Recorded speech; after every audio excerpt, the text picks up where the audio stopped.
Hello viewer, welcome back to our channel maths zone with PP. मैं संजीव कुमार आज आपको class 12 की अर्थशास्त्र की चैप्टर 5 जो हमारी ग्रामीण विकास है उसकी पार्ट 2 की जानकारी देता हूं और पार्ट 2 के अंतर्गत जो इम्पोर्टेंट पॉइंट्स है उसकी डिटेल जानकारी देता हूं। तो और इसमें पार्ट 1 की डिस्क्रिप्शन में मैं इसकी लिंक डाल दिया हूं, जहां जाकर के आप पूरी पार्ट 1 की भी डिटेल जानकारी ले पाएंगे। तो आइए स्टार्ट होते हैं अब। हाँ, तो आज आइए, आज मैं आपको इको की चैप्टर 5 जो ग्रामीण विकास है हमारी उसकी पार्ट 2 में इस पॉइंट से लेके चलते हैं, जिसमें पहला पॉइंट है हमारी अति लघु साख कार्यक्रम एवं स्वयं सहायता समूह, जिसे हम micro credit programmes and self help groups बोलते हैं। तो आइए इस टॉपिक से स्टार्ट करते हैं। इसमें सबसे पहला पॉइंट, अति लघु साख का अर्थ है लोगों को लघु ऋण देना जिससे वे छोटे उद्यम स्थापित कर स्वरोजगार के लिए सक्षम बन सके। दूसरा पॉइंट हमारी है कि लघु साख कार्यक्रमों को अल्प विकसित देशों के उन लोगों की सहायता के लिए आरंभ किया गया था जो कि बैंकिंग प्रणाली के अंतर्गत नहीं थे। अतएव अति लघु साख कार्यक्रम औपचारिक साख वितरण संयंत्र में अंतर को भरने के लिए उभरे हैं। तो ये 2 पॉइंट हमने देखा। अब इससे आगे हम अगला पॉइंट देखते हैं। तो ये हमारी अगला पॉइंट है अनौपचारिक साख वितरण संयंत्र, जिसमें न्यूनतम कानूनी औपचारिकताएं निहित है के कारण ये कार्यक्रम छोटे उधारकर्ताओं के मध्य बहुत लोकप्रिय हो रहे हैं। अगला पॉइंट हमारी भारत में स्वयं सहायता समूह यानी सेल्फ हेल्प ग्रुप एक ऐसा ही अति लघु साख कार्यक्रम है जिसे हम एसएचजीज ग्रामीण परिवारों में मितव्ययिता यानी बचत की आदतों को प्रोत्साहित करते हैं। तो एसएचजीज द्वारा लघु बचतों को एकत्रित किया जाता है और विभिन्न सदस्यों को उनकी आवश्यकता अनुसार उधार दिया जाता है। यह साख यानी उधार बिना किसी प्रतिभूति के दिया जाता है और वह भी ब्याज की सस्ती दर पर। अब नेक्स्ट पॉइंट हम देखेंगे, मई 2019 तक 6 करोड़ महिला सदस्यों के साथ लगभग 54 लाख महिला स्वयं सहायता समूह विभिन्न ग्रामीण क्षेत्रों में काम कर रहे हैं।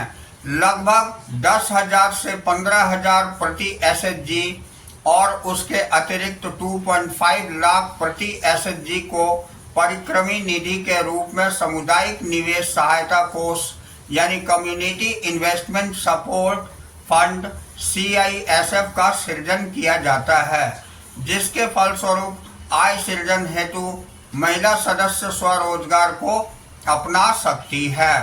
तो इस तरह हमने ये टॉपिक देखा। अब हम इसके हाइलाइट्स देखेंगे। तो यहाँ मुख्य अंक जो कि हाइलाइट्स कहलाती है, इसमें पहला पॉइंट हमारी किसान क्रेडिट कार्ड योजना यानी किसान क्रेडिट कार्ड KCC स्कीम बोलते हैं, ये है। तो इसके बारे में किसान क्रेडिट कार्ड योजना का उद्देश्य किसानों को उनकी अल्पकाल साख जरूरतों के लिए पर्याप्त एवं सही समय पर सहायता प्रदान करना है। दूसरा, इस योजना के अंतर्गत उन किसानों को जो फसल उगाने और संबंधित क्रियाओं के लिए बैंक से उधार पाने के पात्र हैं, बैंक किसान क्रेडिट कार्ड जारी कर सकते हैं। तीसरा पॉइंट, योजना के अंतर्गत किसानों को एक पासबुक जैसा क्रेडिट कार्ड जारी किया जाता है जिस पर किसान का नाम, पता, जोत और ऋण की सीमा, वैधता अवधि आदि का उल्लेख होता है। तो ये इसकी हाइलाइट्स थी। अब हम इससे आगे की पॉइंट जो हमारी ग्रामीण बैंकिंग एक आलोचनात्मक मूल्यांकन है इसे देखेंगे, जिसे हम रूरल बैंकिंग एक क्रिटिकल इवैल्यूएशन बोलते हैं। तो आइए इसे हम डिटेल से देखेंगे। तो इसका लाभ सबसे पहले देखते हैं जिसे हम एडवांटेजेस बोलते हैं। तो इसमें पहला लाभ, समय के साथ साथ भारत में ग्रामीण बैंकिंग का विस्तार तेजी से हुआ। यह विस्तार विशेष रूप से तब से महत्वपूर्ण हुआ जब 1969 में देश में व्यापारिक बैंकों की राष्ट्रीयकरण हुआ था। व्यापारिक बैंकों के राष्ट्रीयकरण ने सामाजिक बैंकिंग तथा किसानों की व्यक्तिगत साख आवश्यकताओं को शुरू किए जाने को चिन्हित किया। अब दूसरी पॉइंट, राष्ट्रीय कृषि एवं ग्रामीण विकास बैंक, जिसको हम नाबार्ड बोलते थे, उसकी स्थापना। तो एक सर्वोच्च संस्था की भांति जो ग्रामीण साख कार्यक्रमों में लगी सभी वित्तीय संस्थाओं की क्रियाओं का समन्वय करती है, ने इस क्षेत्र में एक सार्थक अंतर ला दिया। नाबार्ड के आने से ग्रामीण वित्त पहले से अधिक व्यवस्थित हो गया। अब तीसरी पॉइंट, संस्थागत साख ने किसानों को महाजनों के ऋण जाल यानी डेट ट्रैप से निकालने में सराहनीय कार्य किया है। अब अगली पॉइंट, संस्थागत साख ने कृषि के व्यवसायीकरण को प्रोत्साहित कर दिया है।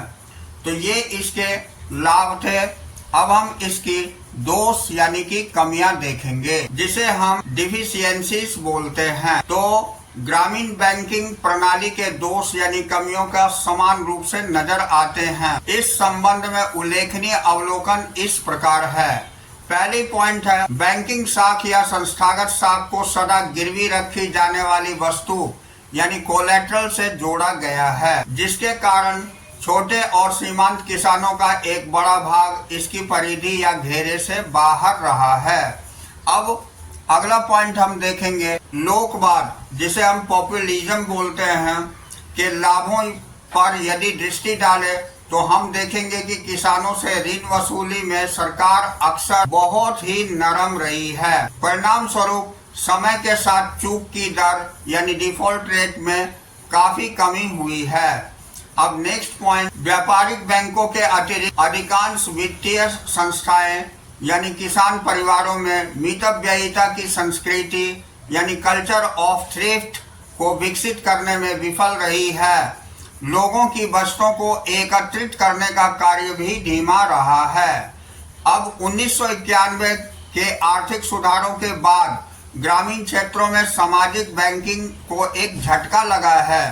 किसानों पर ऋण का भार निरंतर इतना बढ़ रहा है कि इसके कारण हजारों आत्महत्याएं हो चुकी है, विशेषकर आंध्र प्रदेश और महाराष्ट्र के राज्यों में। इस प्रकार सुधारों के बाद ग्रामीण बैंकिंग क्षेत्र के विस्तार और उन्नति में कमी हुई है। अब हम आगे हाइलाइट्स देखेंगे। तो मुख्य अंश यानी हाइलाइट्स, इसमें एक चौंका देने वाली बात, एन अलार्मिंग फैक्ट, यानी पहली पॉइंट है, ऋण लेने वालों में न चुकाने की दर यानी डिफॉल्ट रेट में भयप्रद अनुपात में वृद्धि हुई है। दूसरी बात, कुछ लोग तो जानबूझकर ऋण नहीं चुकाते हैं। कई सर्वेक्षणों से ज्ञात हुआ है कि लगभग 50% ऋणी जानबूझकर ऋण नहीं चुकाते यानी विलफुल डिफॉल्टर्स कहलाते हैं। अब तीसरा पॉइंट, यह एक भयप्रद विकास है और यह ग्रामीण बैंकिंग प्रणाली को हिला सकता है। अब हम आगे की मार्ग देखेंगे, जिसे वे अहेड हम बोलते हैं। तो ये हमारी वे अहेड यानी आगे की मार्ग है।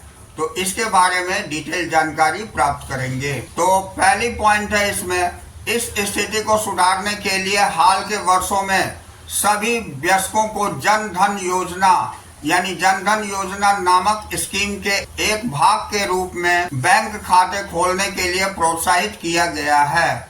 अब दूसरी पॉइंट, ये खाता धारक 1 से 2 लाख के दुर्घटना बीमा रक्षा और 10,000 की ओवरड्राफ्ट सुविधा के अधिकारी हैं। साथ ही वे अपने वेतन, वृद्धावस्था पेंशन तथा सरकार के अन्य सामाजिक सुधार भुगतान को सीधे अपने बैंक खाते में स्थानांतरित कर सकते हैं। तीसरी पॉइंट, इसके अलावा न्यूनतम बैंक बैलेंस रखने की कोई आवश्यकता नहीं है।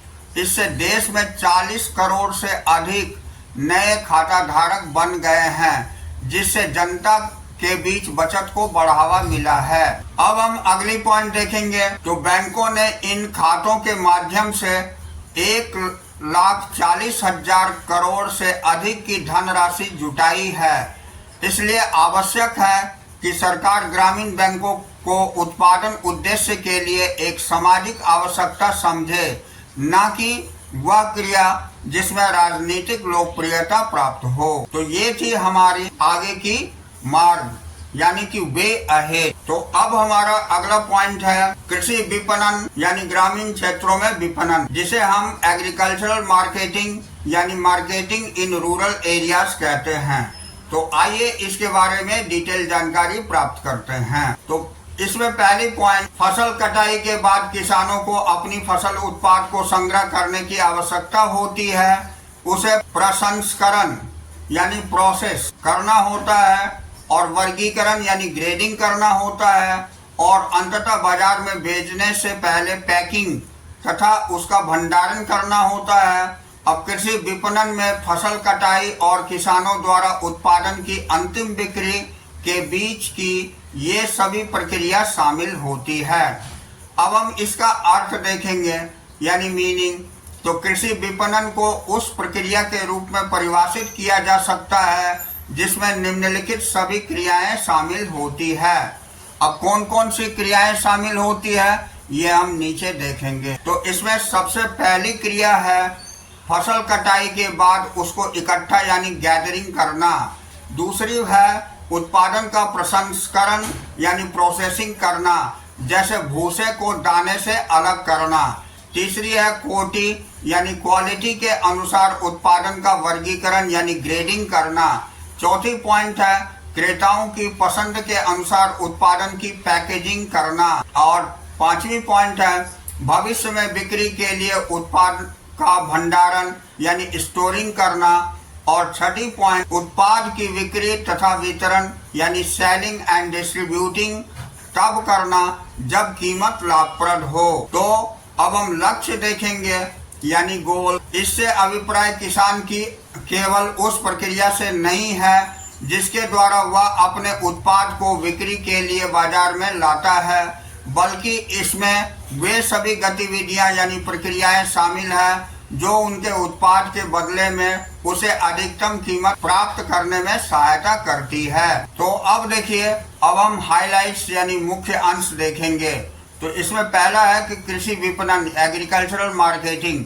तो पहली पॉइंट, कृषि विपणन वह प्रक्रिया है जिसमें देश भर के उत्पादित कृषि वस्तुओं का संग्रहण, भंडारण, प्रसंस्करण, परिवहन, पैकेजिंग और वर्गीकरण तथा वितरण आदि किया जाता है। अब इससे आगे हम देखेंगे, ये नेक्स्ट पॉइंट इसके अंतर्गत आती है राज्य के हस्तक्षेप की आवश्यकता यानी नीड फॉर स्टेट इंटरवेंशन। स्वतंत्रता प्राप्ति के समय कृषि विपणन पूरी तरह से साहूकारों, व्यापारियों तथा कमीशन एजेंटों यानी दलालों द्वारा नियंत्रित किया जाता था। अब इसमें अपने ऋणों से मुक्ति पाने का प्रयास में किसान अपने उत्पाद को आपात बिक्री यानी डिस्ट्रेस सेल करते थे। उनकी संग्रह करने की क्षमता शून्य थी। अब इससे आगे नेक्स्ट मुख्य पॉइंट यानी हाइलाइट्स के अंतर्गत आपात बिक्री क्यों, ये हम जानेंगे। Why distress sale. तो पहली पॉइंट, इस बिक्री की व्यवस्था के कारण किसानों को अपने ऋण चुकाने के लिए नकदी यानी कैश की तुरंत जरूरत होती थी तथा दूसरा पॉइंट था उसके पास भंडारण की कोई सुविधा नहीं होती या फिर भंडारण की लागत बहुत ऊंची होती है। अब आगे हम इसमें देखेंगे साहूकारों यानी जो व्यापारी और कमीशन एजेंट भी थे से ऋण लेने के कारण किसानों को अपनी फसल केवल उन्हीं को ही बेचना पड़ता था। दूसरा पॉइंट, इसका अंतर्निहित अर्थ का कम कीमत, तोल में हेरा फेरी, खातों में गड़बड़ी, भंडारण सुविधाओं की कमी तथा प्रथागत यानी कस्टमरी दलाली या कमीशन के कारण किसानों को यह भारी हानि सहन करनी पड़ती थी। नेक्स्ट पॉइंट, किसानों को बाजार में प्रचलित कीमतों की सही सूचना नहीं होती थी और इस कारण से वे अपना माल बहुत कम कीमत पर बेचने के लिए विवश होते थे। इन सभी कारणों से राज्य को निजी व्यापारियों की क्रियाओं को नियंत्रित करने के लिए कृषि बाजार में हस्तक्षेप करना चाहिए। अब हम अगला पॉइंट देखेंगे जो हमारी विपणन प्रणाली को सुधारने के लिए सरकार द्वारा किए गए उपाय हैं यानी measures initiated by government to improve market system. तो इसकी डिटेल जानकारी प्राप्त करेंगे। तो कृषि विपणन की प्रणाली को सुधारने के लिए सरकार ने निम्न प्रकार के कई उपाय की श्रृंखलाओं को शुरू किया। पहली है नियमित मंडियां यानी रेगुलेटेड मार्केट्स। नियमित मंडियां वहां स्थापित की गई जहां कृषि उत्पाद की बिक्री और खरीद उन बाजार समितियों द्वारा प्रचालित की जाती है जिसमें सरकारी अधिकारी, किसान तथा व्यापारी शामिल हैं। इसके अंतर्गत बाजार व्यवस्था को उचित कीमतों के पैमाने और बाट यानी वेट्स के प्रयोग पर कठोर निगरानी के साथ पारदर्शक यानी ट्रांसपेरेंट बना दिया गया है। नेक्स्ट पॉइंट, बाजार समितियां यह सुनिश्चित करती है कि किसानों को उनके उत्पाद की उचित कीमत मिले। नेक्स्ट पॉइंट, ग्रामीण बाजारों की पूर्ण क्षमता का लाभ उठाने के लिए लगभग 27,000 ग्रामीण सामूहिक बाजारों की स्थापना करने की आवश्यकता है। तो ये हमने विपणन प्रणाली को सुधारने की उपाय देखा। अब मुख्य अंश यानी हाइलाइट्स हम देखेंगे। तो इसमें पहला पॉइंट नियमित मंडी प्रांगण रेगुलेटेड मार्केट यार्ड्स है।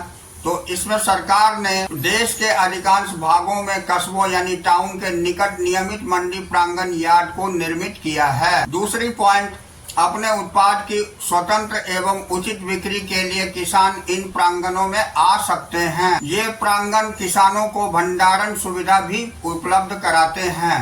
भावी बिक्री तथा बेहतर कीमत प्राप्ति की आशा में किसान अपने उत्पाद का यहाँ भंडारण भी कर सकते हैं। तो ये हमारी हाइलाइट्स के अंतर्गत हम देख रहे थे। अब दूसरा पॉइंट जो कि हम देखेंगे भौतिक आधारित संरचना का प्रावधान है, जिसे हम प्रोविजन ऑफ फिजिकल इंफ्रास्ट्रक्चर बोलते हैं। तो भौतिक आधारित संरचना में परिवहन सुविधाएं, भंडारण सुविधाएं और प्रसंस्करण इकाइयां शामिल है। तो इसके अंतर्गत सड़क तथा रेलवे जैसी बेहतर परिवहन सुविधाएं किसानों को उन मंडियों में माल बेचने में सक्षम करती है जिसमें उन्हें लाभप्रद कीमत प्राप्त होती है। दूसरी पॉइंट, भंडारण से किसानों को अपने उत्पाद की बिक्री उस समय करने में सहायता मिलती है जब बाजार कीमत लाभप्रद होती है। भंडारण की सुविधाओं जैसे गोदाम और शीतगृहों कोल्ड स्टोरेज के रूप में को बढ़ाने की आवश्यकता है, क्योंकि वर्तमान में भंडारण के अभाव में कृषि का 10% से अधिक उत्पादन क्षतिग्रस्त हो जाता है। अब तीसरी पॉइंट हम देखेंगे, इसमें सहकारी कृषि विपणन समितियां यानी कोऑपरेटिव एग्रीकल्चरल मार्केटिंग सोसाइटीज। सरकार सहकारी कृषि विपणन समितियों के निर्माण को प्रोत्साहित कर रही है। अब इसके अंतर्गत हम पॉइंट्स देखेंगे, जिसमें पहली पॉइंट है हमारी, इन समितियों के सदस्य होने के नाते किसान बाजार में अपने आप को बेहतर सौदागर यानी बेटर बार्गेनर्स महसूस करते हैं, क्योंकि सामूहिक बिक्री कलेक्टिव सेल्स के माध्यम से उन्हें अपने उत्पाद की अच्छी कीमत प्राप्त होती है। अब हम हाइलाइट्स देखेंगे। तो इसमें पहली है सहकारी विपणन यानी कोऑपरेटिव मार्केटिंग। तो इसमें पहला पॉइंट, कृषि विपणन के संदर्भ में सहकारी विपणन एक महत्वपूर्ण प्रगतिशील कदम है। दूसरा पॉइंट, ग्रामीण भारत में गुजरात दुग्ध उत्पाद सहकारी विपणन का एक अच्छा उदाहरण है। इन सहकारी समितियों ने गुजरात की अर्थव्यवस्था की सामाजिक एवं आर्थिक रूपरेखा में न केवल परिवर्तन ला दिया है, बल्कि देश में श्वेत क्रांति व्हाइट रिवॉल्यूशन लाने में भी महत्वपूर्ण योगदान दिया है। तीसरी पॉइंट, किंतु पिछले कुछ समय में सहकारी विपणन प्रणाली में कुछ बल यानी किंक पड़ गए हैं, जो कि इस प्रकार है। तो इसमें पहली पॉइंट, विपणन सहकारी समितियों तथा प्रसंस्करण यानी प्रोसेसिंग सहकारी समितियों के बीच कम समन्वय यानी पुअर कोऑर्डिनेशन का पाया जाना, तथा दूसरा है सहकारी समितियों के वित्तीय प्रबंधन में दोषों का पाया जाना। ये दो कारण से कुछ बल पड़ गए हैं यानी किंग पड़ गए हैं सहकारी विपणन प्रणाली में। अब हम अगली पॉइंट देखेंगे। इसके अंतर्गत नीतिगत उपाय है, जिसे हम पॉलिसी इंस्ट्रूमेंट्स बोलते हैं। इसमें 3 तत्व शामिल हैं। पहला तत्व है न्यूनतम समर्थन कीमत यानी मिनिमम सपोर्ट प्राइस, जिसको MSP बोलते हैं। दूसरा भारतीय खाद्य निगम यानी फूड कॉरपोरेशन ऑफ इंडिया, जिसे FCI बोलते हैं, द्वारा गेहूं और चावल के सुरक्षित भंडार का रखरखाव। तथा तीसरा है सार्वजनिक वितरण प्रणाली, जिसे हम पब्लिक डिस्ट्रीब्यूशन सिस्टम बोलते हैं PDS, द्वारा खाद्यान्नों का वितरण किया जाता है। अब इसके अंतर्गत पहली पॉइंट, न्यूनतम समर्थन मूल्य MSP किसानों को यह आश्वासन देती है कि सरकार उसके उत्पाद को एक विशिष्ट कीमत पर अवश्य खरीदेगी। दूसरा पॉइंट है परंतु किसानों को यह स्वतंत्रता है कि खुले बाजार में वे अपने उत्पाद को न्यूनतम समर्थन मूल्य से अधिक कीमत पर भी बेच सकते हैं। इस प्रकार किसानों को उनकी फसल की बिक्री से प्राप्त एक न्यूनतम आय का आश्वासन दे दिया जाता है। तो इस तरह हम इसके अगले पॉइंट पर हम आते हैं, जो कि हमारा मुख्य अंश है यानी हाइलाइट्स। तो इसमें पहली पॉइंट सुरक्षित भंडार तथा सार्वजनिक वितरण प्रणाली यानी buffer stocks and public distribution system है। तो इसकी पॉइंट की डिटेल जानकारी हम लेंगे। इसमें पहला पॉइंट है न्यूनतम समर्थन कीमत पर किसानों से खरीदे गए माल या उत्पाद को सरकार द्वारा संरक्षित भंडार के रूप में रखा जाता है। इस भंडार या स्टॉक अनाज के रूप में का प्रयोग मुख्यतः सार्वजनिक वितरण प्रणाली यानी पीडीएस के रूप में किया जाता है। इस सार्वजनिक वितरण प्रणाली का प्रयोग विशेष रूप से तब किया जाता है जब कम उत्पादन और दुर्लभता के कारण आवश्यक वस्तुओं का अभाव हो जाता है। अब हम इसका अगला पॉइंट देखेंगे। सार्वजनिक वितरण प्रणाली से अभिप्राय रियायती दरों यानी सब्सिडाइज्ड रेट पर अनाज अपनी तथा मिट्टी के तेल और चीनी जैसी आवश्यक वस्तुओं का उचित कीमत वाले दुकान यानी फेयर प्राइस शॉप्स द्वारा वितरण से है, ताकि समाज के निर्धन वर्ग को ये वस्तुएं आसानी से प्राप्त हो सके। अब हम आगे का मार्ग देखेंगे जिसे हम वे अहेड बोलते हैं।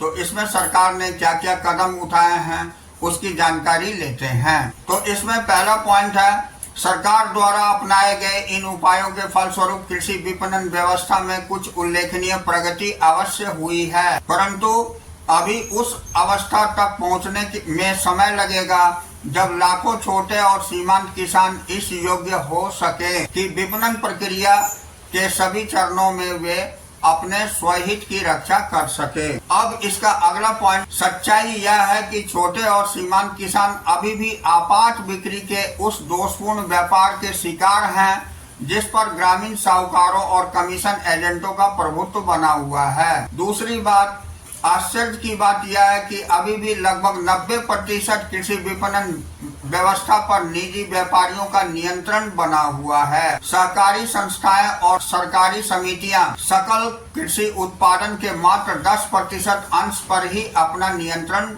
बनाने में सफल हो पाई है। तो अब हम मुख्य अंश जिसे हाइलाइट्स बोलते हैं, तो इसमें पहली पॉइंट कृषि विपणन के दोष यानी डिफेक्ट्स ऑफ एग्रीकल्चरल मार्केटिंग है। इसमें देखिए क्या क्या दोष हैं। तो पहला दोष यातायात की सुविधाओं का अभाव है। दूसरा, अनेक प्रकार के बाजार शुल्क हैं। तीसरा, संग्रहण सुविधाओं का अभाव है। चौथा, मानक बाट और माप का अभाव है। पांचवा, बाध्यकारी बिक्री है। छठा, साख सुविधाओं का अभाव है। सातवां, मध्यस्थों यानी बिचौलियों की उपस्थिति है। और आठवां, अपर्याप्त बाजार सूचना है। तो ये कृषि विपणन के दोष थे। अब हम नेक्स्ट टॉपिक पर आते हैं जिसे हम वैकल्पिक उभरते विपणन माध्यम यानी आशा की एक किरण, जिसे हम अल्टरनेटिव या emerging marketing channels A ray of hope कहते हैं। तो इसके बारे में जानकारी प्राप्त करेंगे। तो पहला पॉइंट इसमें है कि कृषि विपणन के वैकल्पिक माध्यम उन सभी छोटे और सीमांत किसानों के लिए एक आशा की किरण है जो मध्यस्थों के हाथों में शोषित हो रहे हैं। दूसरी पॉइंट, किसानों द्वारा उपभोक्ताओं के प्रत्यक्ष बिक्री एक ऐसा ही माध्यम यानी चैनल है। तो जैसे कि पंजाब, हरियाणा और राजस्थान में अपनी मंडी बिग बाजार द्वारा, पुणे में हाट पसार मंडी, आंध्र प्रदेश तथा तेलंगाना राज्यों में रायथू बाजार द्वारा और तमिलनाडु राज्य में उझावर मंडी द्वारा ये चैनल चलाए जा रहे हैं। अब हम आगे देखेंगे। तो अब हमारी अगली पॉइंट, राष्ट्रीय तथा बहुराष्ट्रीय कंपनियां जैसे रिलायंस रिटेल्स द्वारा किसानों के साथ प्रत्यक्ष बिक्री संपर्क कृषि विपणन के अन्य वैकल्पिक माध्यम है। तो इसके अंतर्गत दरअसल ये कंपनियां पूर्व निर्धारित दरों पर कृषि वस्तुओं की पूर्ति के लिए किसानों को अग्रिम यानी एडवांस भुगतान दे रही है। दूसरी पॉइंट, ऐसी आशा की जाती है कि विपणन की ये व्यवस्थाएं राष्ट्रीय तथा बहुराष्ट्रीय खुदरा व्यापार के विकास के साथ साथ बढ़नी चाहिए। इससे न केवल कृषि वस्तुओं के लिए बाजार का विस्तार होगा बल्कि छोटे तथा सीमांत किसानों के लिए कीमत जोखिम यानी प्राइस रिस्क भी कम होगा। अब हम हाइलाइट्स देखेंगे। तो हाइलाइट्स के अंतर्गत ये पहली पॉइंट हमारी है, फसल विविधीकरण के माध्यम से कीमत जोखिम बाजार जोखिम में कमी यानी reduction of price risk market risk through crop diversification, यानी reduction of price risk market risk through crop diversification. तो इसके अंतर्गत पहला पॉइंट हम देखेंगे, फसल विविधीकरण अपनाने से किसानों का बाजार जोखिम कम हो सकता है। यह तब तय होता है जब किसी दी गई भूमि पर एक से अधिक फसल उगाई जाती है। दूसरी पॉइंट, सभी फसलों की कीमत एक ही समय में एक साथ कम नहीं हो सकती है। यदि एक फसल से कम आमदनी होती है कम कीमत के कारण, तो अन्य फसल से अधिक आमदनी होना संभव है यानी उच्च कीमत के कारण। अब हम तीसरी पॉइंट देखेंगे, हालांकि छोटे एवं सीमांत किसान विविधीकरण को अपनाने में अनुच्छिक यानी रिलक्टेंट हैं, इसके बजाय वे एक ही फसल पर ध्यान केंद्रित करते हैं जो उन्हें जीवन निर्वाह यानी सब्सिस्टेंस के लिए भोजन प्रदान करती है। नेक्स्ट पॉइंट, छोटे एवं सीमांत किसान जीवन निर्वाह के लिए फसल उगाना जारी रखते हैं भले ही इन फसलों की बाजार कीमत कुछ भी हो, क्योंकि इससे उन्हें भोजन की आवश्यकता के संबंध में बाजार की अनिश्चितताओं का सामना नहीं करना पड़ता है। अतः नेक्स्ट पॉइंट, अतः परिवार के लिए भोजन की सुरक्षा निर्वाह किसानों को फसल विविधीकरण का विकल्प चुनने से रोकती है। तो ये सारे पॉइंट्स थे हमारी हाइलाइट्स के अंतर्गत। अब हम अगले दिन नेक्स्ट टॉपिक जो हमारी ग्रामीण विकास की उभरती चुनौतियां उत्पादन क्रियाओं की विविधीकरण और जैविक कृषि है, जिसे हम emerging challenges of rural development और diversification of productive activities of organic farming कहते हैं, तो यहाँ से लेकर के चलेंगे। तो आइए आज के लिए हम यहीं इसी टॉपिक पर फिनिश करते हैं और नेक्स्ट डे फिर मिलेंगे। That's all for today, we will meet again on the next class.